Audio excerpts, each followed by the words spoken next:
Parents want balance. They want to see how well we can use AI as a tool and a resource to ensure our children are excelling academically, but they also want social balance, like time away from the screen and time away from devices to make sure that, there is a social, emotional, physical balance to how we operate in an advanced technological society. Teachers cannot be the experts on back-end data privacy, right? There's people that should be vetting it, that should make it even stronger and more secure, and laws should follow that. Parents and families are being innovative. They are thinking, and the role that NPU plays in all of that is making sure that school districts, school board members are building strong partnerships with parents and families and bringing them into the decision-making process.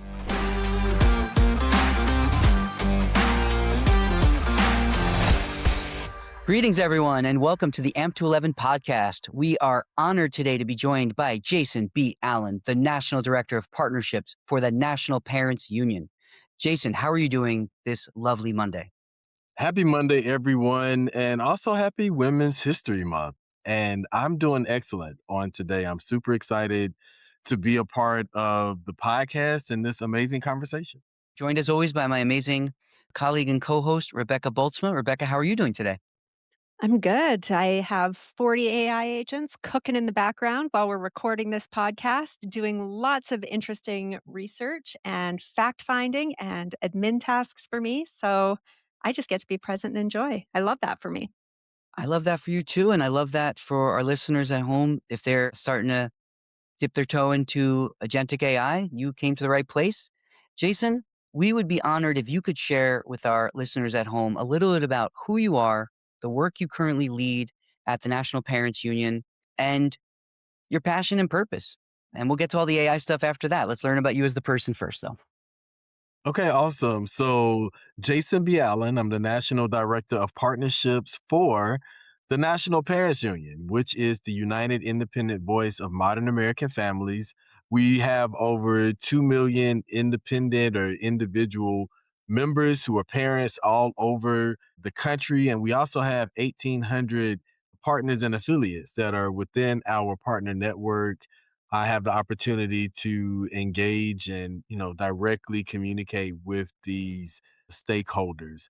Our initial intent is to create and implement positive policies that impact modern American families.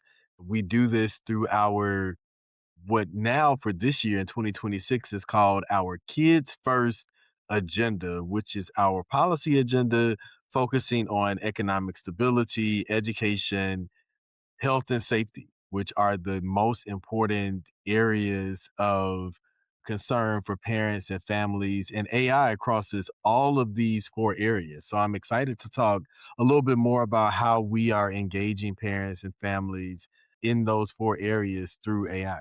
You're talking about you have your eyes and ears on, really the most trending topic, at least when we're speaking to parents out there. I'd love to hear your vantage point. What are some unique voices and insights that you're hearing out in the field? What's something that parents are saying that we might not be privy to if we weren't in your shoes? We'd love to hear just what are some of the things that they're most concerned about, and then we're definitely gonna get to the positive too. What are they most hopeful about? Okay, so on our website, nationalparentsunion.org, we have two different polls that we've done with parents and families across the nation around AI, collecting data on what is it that you know? What are your schools doing? What are some of your concerns? But what are some of the things that are working well? And so, what's working well from modern American families around AI is the knowledge base of students as well as teachers. A lot of parents and families do have confidence in their teachers. Now, with that, they also are saying we're advocating for what our teachers are wanting, which is more training around AI, how it's advancing our way of living, and the initial intent around education with AI for it to be a tool and a resource. Now, of course, there is some fear around AI. A lot of people I love Rebecca mentioning how she has AI tools that are helping her with research and, a lot of the admin tasks, which I love that. I think school districts can actually utilize AI in some amazing ways to help teachers specifically with a lot of the admin tasks that they have to do throughout the day. Now, I also will say a huge fear of parents is that AI is going to replace Miss Betty, who is the school secretary at the front desk. And so this is my 21st year in education, and being a former school leader and district leader, I know that the way that schools operate, Miss Betty is still going to be needed for at least the next 20 years because schools, you know, need that one-on-one contact with someone who knows how to get the administrative things done and using AI as a tool and a resource. And so to close out this part of my comment, parents want balance. They want to see how well we can use AI as a tool and a resource to ensure our children are excelling academically, but they also want social balance, like time away from the screen and time away from devices to make sure that, there is a social, emotional, physical balance to how we operate in an advanced technological society. Jason, your work with parents is fascinating to me because it's something I advocate for a lot too. When I go around the country and work with districts, I always add on a parent information night while I'm there because I don't know if this is what you're seeing, but what I'm seeing is we're having these conversations about students and teachers and training them to use AI, but that gap seems to be the families. They don't necessarily understand what AI is. A lot of them are maybe our age and not that we're old, but we didn't grow up with technology and digital literacy wasn't taught to us. So often it's a gap. And I just wonder if that's a gap that you're noticing. You're talking like this parents you talk to are very informed about AI and what their fears are, but I'm encountering a lot of parents who don't know anything about what's going on. Are you seeing that? Yes, we are seeing that as well. We have parents, and it's not just, things that we are seeing and also feedback we receive from our partner networks. Parents across the spectrum, you have parents who rely on tutors that does, all of the academic, learning aspect of home for families. So mom and dad are able to manage other things while the tutor is driving uh, the academic learning after school hours. And so you have very wealthy families, you have families that are working class, you have, you know, lower income families that are knowledgeable of AI and don't see how they're using it, but they also may rely on someone else who's driving that academic, um, component of home life for them. So they're not actually engaged with tools, or they don't know the safety alarms, or they don't know the ins and outs of what AI actually is because they are reliant on someone else to lead it. I also will say in our rural communities and our lower income working class communities, it is still an access barrier. And so during the pandemic, there was a lot of conversations around the digital divide and those who were not able to even connect to broadband or Wi-Fi. And so, how do you actually connect with the advancements in technology and AI, or even to learn about it, if you don't have access to the internet? So yes, what you're seeing is definitely something that at least 34% of modern American families are, I would say, experiencing firsthand. And it does include very little knowledge of AI, but even the access to learn about AI. I just want to point out, and this is just familiar for me because this is something I've talked about recently, but it was a Common Sense Media survey that was done between students and parents. I'm sure you've seen it, but I think Yes. the most Yes. startling to me was like 70 to 84% of students that they surveyed had used generative AI, and only 16 to 20% of parents believed that their students had actually ever used generative AI. So there's this massive gap. And I wonder if you think that comes from Again, either a lack of understanding of what it actually is, or maybe where kids are encountering it, because we know it's built into every social media platform now. And so a kid could just be chatting with their Snapchat AI or their Meta AI as an AI companion or friend, but parents might not even be aware of that.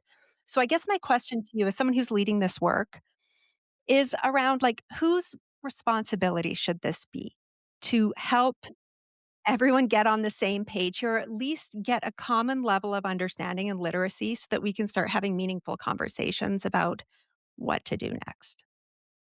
So this is such a powerful question because one major shout out to Common Sense Media. They are a partner of ours. We collaborated with them last year and the EdSafe AI Alliance on an AI advocacy toolkit for parents and families that addresses lots of the things that we're talking about during this conversation. To answer the question around who is responsible, one of the things that we teach our partners, our parent leaders, our caucus members, and organizers is that your elected school board members are ultimately responsible for not just the federal, but also the local and state education laws. And, what these laws speak to is that there is a technology component, integrating technology into the lives of the families that you are supporting. Now we have some partners across the country who are doing a phenomenal job. San Diego, I have to shout out their school district. Okay, let me also say Phoenix because if I don't name some people, I'll get in trouble. However, there are other school districts that we are working with who don't have a clear pathway to connecting parents and families to all of the things they need to know about AI. How are we utilizing the tools? What is generative AI, et cetera, so forth. We've come in and partnered with several school districts to do and also try to do workshops with parents to help them understand these things. Now, that's who is responsible. I want to give you this, and let's go here. What are the barriers to partnerships that are preventing parents and families from, quite frankly, continuing education at home? Then you have the battle between the technology departments and the family engagement departments because the technology departments are all excited. I'm a nerd. I love to read. I love to really do a lot of research and be engaged in what is it that we're learning about so I know how I can truly be engaged. And so with AI, it's so much to learn and know. And we have seen a lot of the technology departments are excited. They are ready to go. They're like, okay, we need to have something for parents. We need them signed up tomorrow. And family engagement departments are like, yes, but we're the ones engaging parents and families. So we need to be in control of what this presentation looks like. And so the barrier comes in with ego. A lot of parents and families aren't getting what they need from their school districts because the battle between is the family engagement department, are they leading this work? Or is it the technology department? And what we've told people is that it actually works best when both organizations or entities are working together to meet the needs of not just parents and families, but teachers also rely on both of these departments again to help continue education at home. It's interesting because a lot of the, conversations I have, I'm not sure how much technology department should even be involved with the parent facing things. And all of the groups that you're mentioning are under that school board and superintendent piece, ultimately, who should be coordinating that, correct? You're right. And, here's another tidbit that we tell parent leaders and parents. You can request a technology survey. So if you're saying in your survey that you're not getting connected to AI resources and tools, you're not familiar with AI, what does it actually mean? What is it? How is it showing up in the classroom? How is it being used in curriculum and instruction?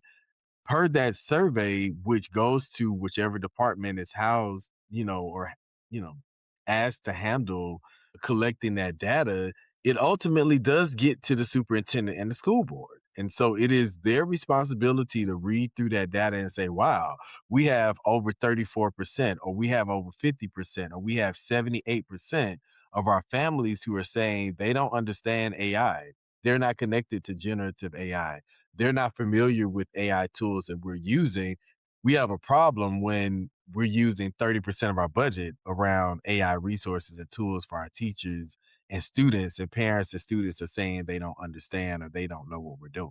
So that's what we are training our parents to do and be able to understand the process of who's responsible and how it should look for their school district.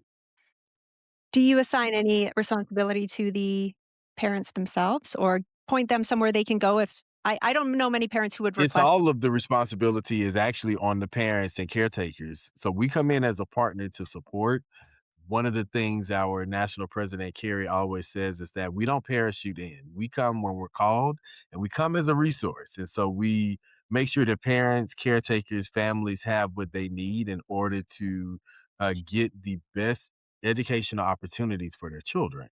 And so helping them to understand the policy. And again, this goes to the question of who is accountable. Your policyholders and your policymakers are your school board members who hire your superintendents, or maybe some people call them chancellors or executive directors, but they are under contract of the school board. And so if your school board says, we want all of our students to understand AI and we want our families and parents to be connected, then they are to hold that person accountable to doing that. And so that's a part of what we do to support parents in making sure that they're making those phone calls, sending maybe email correspondence, showing up to meetings, asking the teachers, hey, how are you being trained on AI and what can we do to continue this at home? Those are some of the tidbits and strategies that we provide to our network on how to get those things accomplished.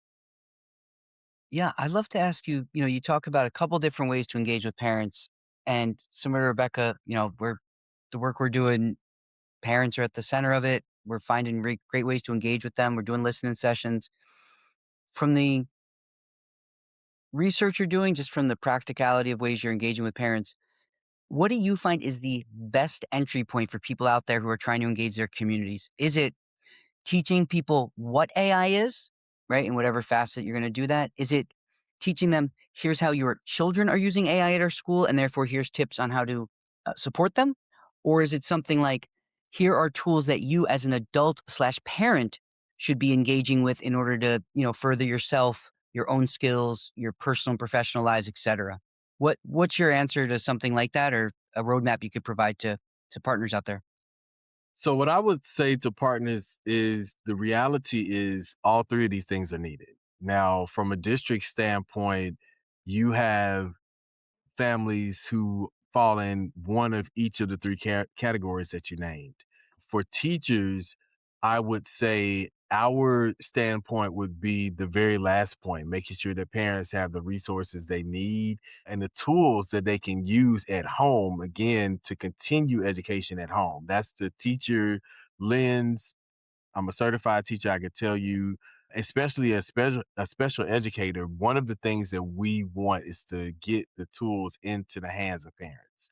Now, I would say from the standpoint of a school leader, maybe a policymaker, such as a school board member, the focus would be on how are we scaling the training and development? How are we making sure that parents actually know what AI is and how we're using it? So those first two things would be what those leaders will be looking to provide to parents and families. So I think that, again, to answer your question, all three areas are needed. And then it would be best to look at it from the lens of the teachers and what they're seeing the needs our parents and families are for those who are maybe a little bit closer to the students and their learning.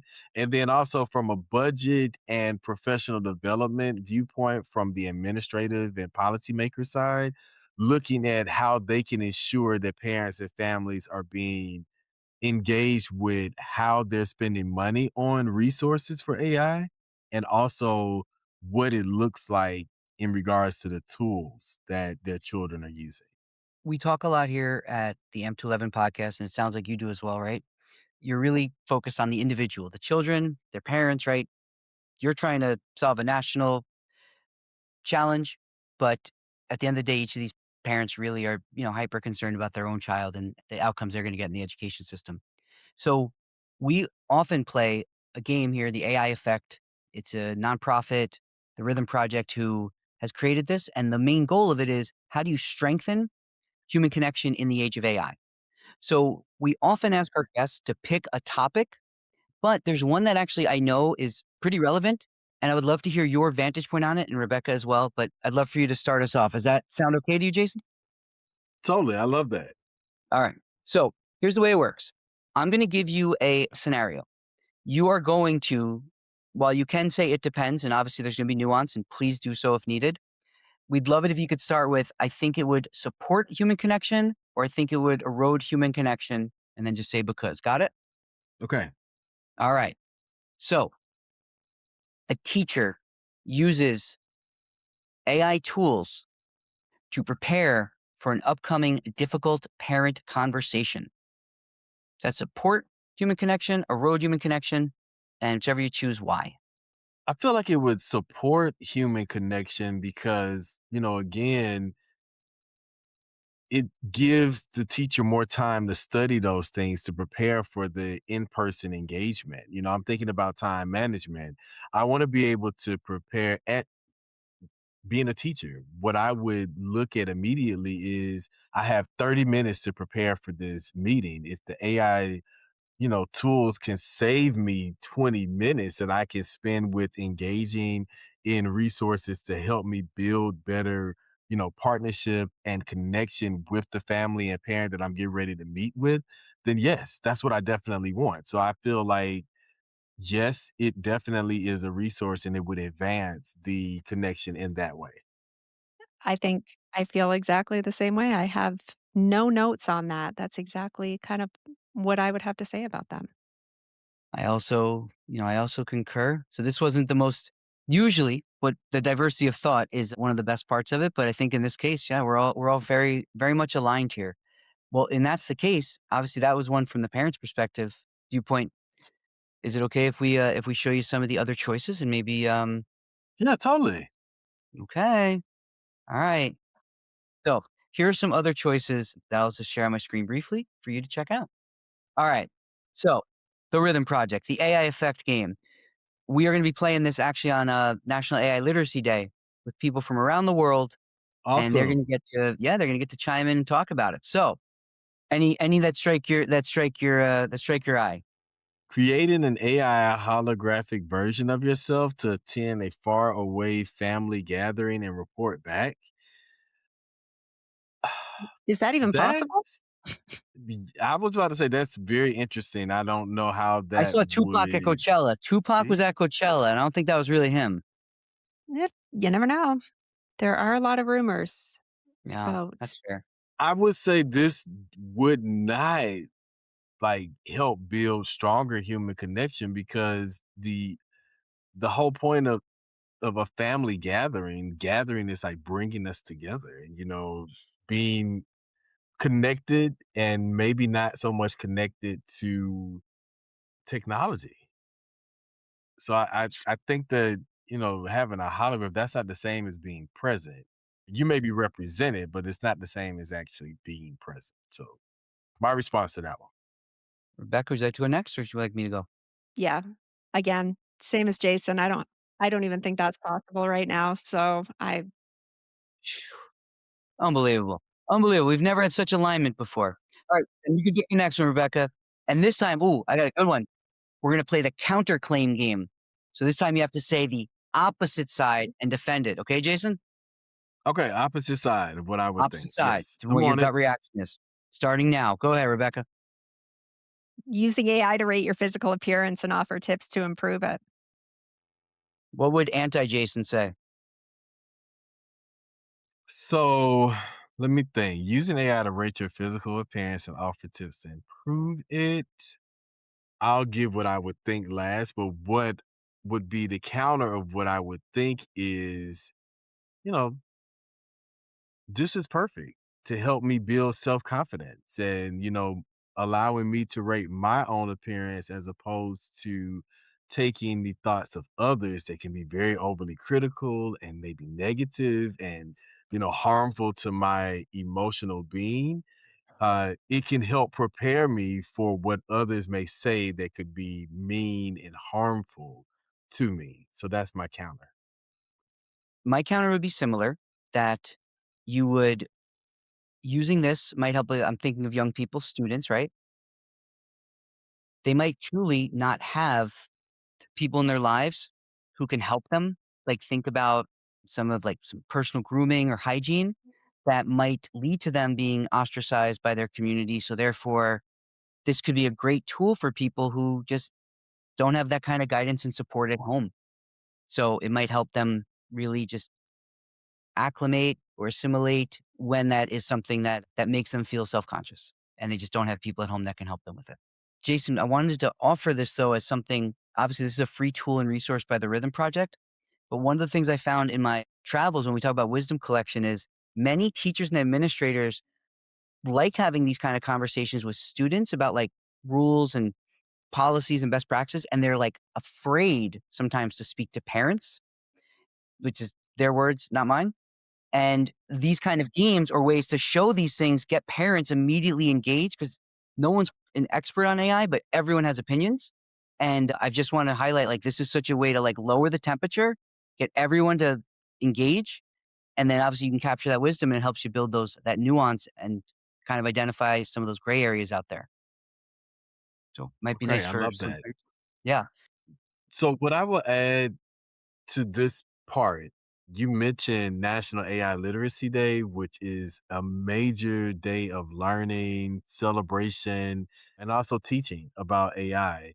So, of course, we will be having a national town hall for parents and families to be connected. And we also are sharing out a lot of cool resources, again, through the EdSafe AI Alliance and the National AI Literacy Day Advisory Board. So some of these things I feel like would be very befitting to ensure they're included in our newsletter that will be going out not just on National AI Literacy Day, but also it will be available to our parents and families within our network. So saying all of that in sharing and hoping that we can connect the dots with parents and families to some of these cool resources. And I won't just say parents and families.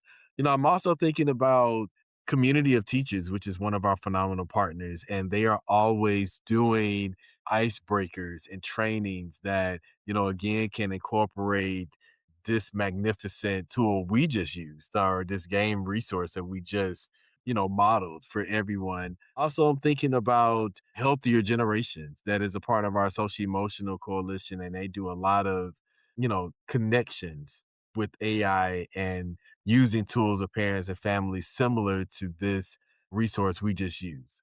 So lots of connections we can make, not just with parents and families, but also just across our network. absolutely. One thing I wanted to mention was when parents, it could be teachers, parents, students, we sometimes have people who have very fixed mindsets around AI and other things that happen in school communities.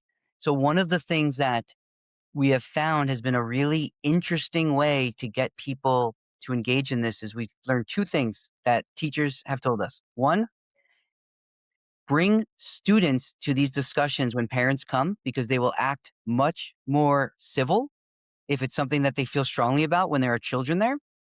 I don't know if that bears in your opinion. The second thing, though, is by making people have to say a counterclaim, it forces them to at least acknowledge there's another perspective. And so that was something I've learned from doing this around the country. It just makes you have to acknowledge that there is a differing perspective and it's absolutely not yours, but you can at least figure out how someone could arrive at that viewpoint. So just wanted to, That's really good. yeah, it really helps lower the temperature and at least shows like, yeah, we might not agree and we're not supposed to agree, but we can at least acknowledge there is another point of view to this that's not ours. I'm going to turn it back a little bit more to the work that you're doing, Jason. I know that you recently launched like an AI parent advocacy guide with some of your partners. Is that accurate? Correct? When did that come out? So we actually launched it for we had 2. We have a safety, toolkit for the Kids Online Safety Act, and then we have one for AI. Both were launched last year, one on National AI Literacy Day and then one in November for National Family Engagement Month. So it was a connector. We kept families engaged all year with focusing in on AI advancing technology, safety for our children, and using these tools and resources. And we also have, I mentioned this with school districts and what they can do, but we also have a presentation and a workshop series that we do with parents, families, school districts, and communities that really helps move the needle with what parents understand and know about AI and how they can be engaged with it. So, my question for you is, what is the single most important question that a parent should ask their school board today about how AI is being used in their classroom? That's that's a great question. For specifically inside of the classroom, I think the number one priority of parents and families is how are we keeping kids safe with these AI tools and specifically student privacy in classrooms and making sure that their information is not being leaked, which again, accountability wise, school boards. Do we have regulations in place for, companies that we are purchasing curriculum or licenses or we're utilizing, their tools? Have we done our due diligence? Have we made sure that they meet the needs of our students? Have we most importantly made sure that they're not second or third parties connected to them that will have access to our student needs or our students' information? Great questions. And I guess the final question for me has to do with this idea of the AI inflection point. I'd like you to talk a little bit, because I know this is something that you've talked about before, this idea of an AI inflection point and 2030 potentially. Is that something that you've talked about before? And is that something you have opinions on what education might look like by 2030 and things we should be thinking?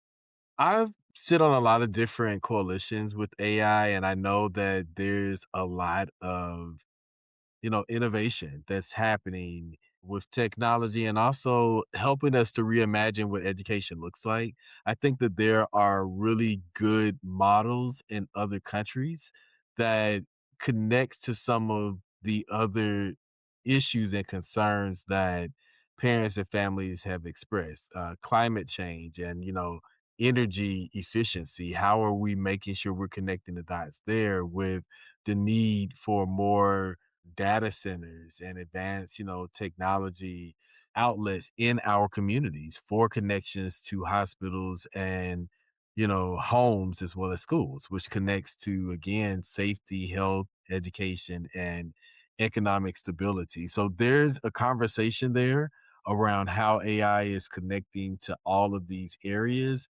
And, again, parents and families want to be engaged in the process. They don't want to just be updated on what's happening to them. They want to be engaged in the decisions and the vision and the plans for the future.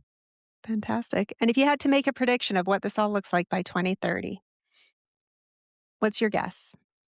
You know, by 2030, I think we will see some changes. I don't think that we will have like this dramatic jump. What's needed, I think we're seeing more data centers. That's a huge conversation now. Earthday.org is one of our partners. And for Earth Day, there are lots of parents and families, communities that are wanting conversations around why are data centers needed? What are data centers? We're still trying to learn about AI. So, what is the connection there? And it's all moving just a little bit fast. And I don't think it will be in a state of perfection by 2030. I think we'll still be exploring and kind of seeing like, oh, there may be something here with data centers. Maybe we should look at another route. Maybe we should look at, how other countries are doing this well and what they've learned from in their expansion and growth around this. And that's what we're hearing from parents and families. That engagement, that type of thought process, and that type of inclusion of their concerns as well as their visions for the future. Something interesting that you bring up about those conversations about Earth Day and data centers. It was a conversation I had recently with people who work in the environmental section who said this fundamental kind of disconnect around what data centers are and what they're for is confusing for people because they've been told everything just lives in a cloud, and it sounds natural, and it sounds like it doesn't require a physical space necessarily, and so that's what's sparking and causing, confusion for people because I think most of us early on were under the impression that it just kind of existed in without space or time and just kind of floated around like a cloud, and it's proving to not be the case. So, thank you for your thoughts and ideas there. We got two last things that we want to offer up to you, Jason, and to our audience, and then we're going to let you go continue the important work, especially here during National AI Literacy Week. One is, we a longstanding tradition here is we let you take over the reins of the show for a moment, and you get to ask us any question you have that you think might resonate with our audience, or something that you'd love to know about the world of AI and education from our vantage point. You are now officially the host. Awesome. Well, my first question to you all would be from maybe big tech and ed tech's perspective. What what are they wanting to see? What are they envisioning for AI tools between, right now, 2026 and 2030? Like what are they envisioning? What do they want to see? Rebecca, let's do bad cop, good cop. Why don't you tell us what you think, and then I will try to do appreciative inquiry following that. I will try. Jason, something you need to know about me is I struggle with ed tech big time as an ethicist, right? At least the way that big tech operates in the United States. Uh, I don't love the idea of money being the amount of money that's being paid out of education to private companies that are then also benefiting from the data to build their systems, avoiding a lot of the legislation that and responsibility that comes with a lot of that. So my answer might be a little more pessimistic, and I think there are wonderful ed tech companies who are doing things for the right reasons. Certainly, I think that there are many ed tech companies who are purely profit driven, who are trying to get as much data as they can, share it with as many partners as possible to capitalize on that before any legislation comes in. And we need to do something to regulate that. So I, w- I'm not a huge fan of that kind of profit motivated private sector being involved in public education personally. I actually, I'm so fortunate we just had Aaron Moat on our podcast and Rebecca. So, it's between the two of them, folks like you, I get to listen and learn a lot. And on Saturday, I actually was part of a public hearing for the state of Connecticut on they have three state laws that they're trying to pass. And I felt a lot more informed and equipped on what things they should look out for and ways they could potentially strengthen those bills because of listening and learning from folks like Rebecca. What I would say is if EdTech's getting it right, everything Rebecca said, plus a million.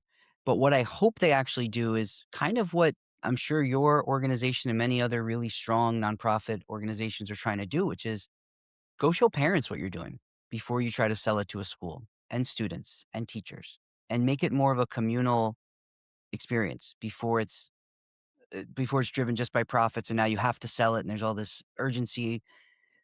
Like, develop it alongside the people who are gonna be using it and who are gonna be hopefully benefiting from it. So, like, when the actual user experience, the one thing I will say, right, if you make it safe and you make it as ethical as you can, then it really just comes down to, like, the impact. So, for me, from a former classroom perspective, if you can truly personalize learning, right, use that data for good, keep it safe, but, like, you authentically can take what you know about that child. You have all the test scores somewhere, but, like, now talk to the tool and be like, this child, like, really excels in this type of scenario, so it might help you build the lesson plan better. It might help you tailor that that resource that's right in front of them to their lived experience. So that's if they get it right, that's what I hope's happening in education.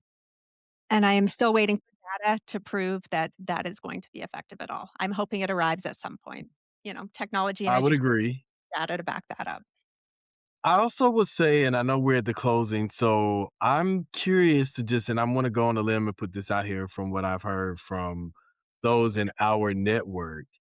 It would be cool if public school districts could reorganize their technology fairs to not so much of the students are presenting on this is what we have learned through our technology department, but you know maybe this is something that is like 5 in the evening on a Saturday from 5 to 8. It's a technology fair where families, parents, caretakers are able to come out with their kids to their school's technology fair and actually meet with the prospective contractors of the school or the school district for the parents to actually kind of go through similar to how we do school choice, go through a lottery at their school, you know, give a ranking of these are the tools that we saw that we think will work best for our kids. And this is why I'm saying this because when I've had conversations with our partners and we have parents that are learning around their school budgets and how their school budgets are organized, when we look at waste and what school districts have wasted things on, even your teacher unions and your teacher organization, advocate organizations will say the school districts waste so much money on curriculums and resources and books that they don't use because it doesn't work for children. And so in our minds, we're like, well, why don't we solve that problem? Why don't we allow the parents and the children to say, hey, I'm struggling with dyscalculia, for example, and I need more support with math. I just saw 3 tools that I think will work great for me that my school isn't offering me. So if the children are saying, "That's interests me, I feel like this will work for me. This has already been approved and vetted by the teachers," why would we not try to adopt a process like that? So I'm throwing that out here on the podcast for those who maybe outside of our sphere that can influence school districts and policymakers to consider setting things up like that. I feel like that would be a better way for companies and organizations to also get connected to schools and school districts, and it's a true engagement. It's not just, oh, we received the bottom line and we're going around our way. We now can really tell if our product is serving children and families well because we know based off of parents and families actually choosing or having the opportunity to choose our product. I'm gonna give that a solid yes, and because I think that we'd have to worry about a power imbalance there because these salespeople are smooth, and the parents and students don't necessarily know even the school procurement officers or superintendents do not know the right questions to ask to ensure the tools are safe and compliant, and they're not going to misuse student data or manipulate kids or are pedagogically sound, and so I think yes, and we spend time training and educating parents and students on what's important, what matters, what questions to ask, and then letting them have some firsthand experience doing I that. know we can't get into the nuts and bolts of this, but this is a really cool idea because we actually thought about teachers being the buffer between that. Because to your point, Rebecca, we know that sometimes school leaders and school board members are far removed from the classroom. So, who better to vet the tools to say, hey, this actually fits our curriculum? Hey, this actually will work for children than our teachers. And now I'll even will say this, we also thought about, well, again, this is what we do. I'm excited about this because we're training parents and families to do these processes. Now, getting them to think, school board members are going to ask, well, how does this meet our budget? Well, if you want your product to be adopted by a school district, then you should provide a stipend to teachers to vet your product to make sure that when it's, that way we know teachers are already trained, right? Because the school districts already trained them in these things. We know that the companies want to get in front of families and parents to see if it works. It really is a win-win. Now, this may be bringing me back, and we talk more about this on the next podcast. But yeah, these are things that we're exploring in our technology coalition. I lead the Education Caucus for our network and the Education Caucus. When we think about putting kids first, how do we meet the needs of our teachers, our educators, those who are providing, for example, AI tools and resources, but also everyone else who plays a role in these things. And this is how we're thinking. So parents and families are being innovative. They are thinking, and the role that NPU plays in all of that is making sure that school districts, school board members are building strong partnerships with parents and families and bringing them into the decision making process. Yeah. I think 2 things you said I just wanna highlight as we close up this amazing episode with you, Jason B. Allen. One is, you're talking about seats at the table. And so, like, to Rebecca's point, teachers cannot be the experts on back end data privacy, right? There's people that should be vetting it, that should make it even stronger and more secure, and laws should follow that. But like, you're talking about the user experience, and ultimately you're talking about parents who their tax dollars are what are funding ultimately these experiments. So getting more people to be part of the purchasing decision making process with guidance and support. Another thing that I'm hearing a couple places that I would love to keep, tell parents this is definitely they're allowed to do performance based contracts. So meaning we need this level of adoption. We need this level of satisfaction. We need to see this type of improvement in whatever metric the solution should be doing. Otherwise, there's no renewal. Like, you're make them show you that it's working. And I promise you, I've seen in both sides, right? We see this in public ed when, there's a bar that's got to be reached. People sometimes reach it. They're more incentivized and they're more motivated. And in private industry, that's the same thing. So you're allowed to do that. You're definitely allowed to raise the stakes on them. Don't settle for what they're offering you in the first go around. Well, Jason, we know we got to get you out of here. So if you don't mind, can you let our listeners know a little bit more about where they can find you, where they can learn more about the important work you're leading, and any other organizations you want to highlight in your final minutes here? Awesome. You can reach the National Parents Union on all social media outlets. Now, we're very famous on TikTok, influencers for parents and families. But I also will say our website is where everyone can get all of our information, especially our polling data. We run the longest standing parent poll that is directly connected to parents, caretakers, and families across the country, as well as the territories of the United States.